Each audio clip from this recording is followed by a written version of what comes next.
బలయ్యే వాళ్ళకి నేనేం చెప్తానంటే, చేతబడి క్రియలకు గురి అయ్యే వాళ్ళకి నేనేం చెప్తానంటే, ఏ ఇంట్లో అయితే రోజు ఉదయ సంధ్యలో దీపం వెలిగిస్తారో, ఏ ఇంట్లో అయితే రోజు సాయం సంధ్యలో దీపం పెడతారో, ఏ ఇంటి యజమాని వారానికి ఒక్కసారైనా అమ్మవారిని దర్శనం చేసుకుంటాడో ఆ ఇంటికి చేతబడి ఎక్కదు.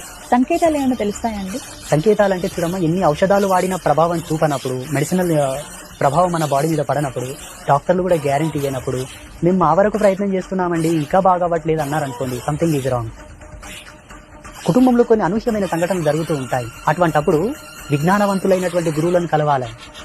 విజ్ఞానవంతులు, శాస్త్రాధ్యాయం మీద పట్టున్న వాళ్ళు, మంత్ర సామ్రాజ్యం మీద పట్టున్న వాళ్ళని కలవాలి. అయ్యా మాకు ఈ సంకేతాలు వస్తున్నాయి, ఇవి ఎందుకు సూచన? ఈయన అడిగినట్టు పితృదోషాల, ఆయన అడిగినట్టు చేతబడుల, ఇంకొక అతను అడిగినట్టు పెద్దలు చేసిన పాపకర్మముల, తను చేసుకున్న పాపకర్మముల. జ్ఞానవంతుడైన వాడు, మంచి నిష్ణాతుడు దాన్ని విశ్లేషిస్తాడు. జాతక పరిశీలన చేసి ఇది ఇందు మూలంగా వస్తున్నది, నువ్వు ఇలా ఉండు అంటే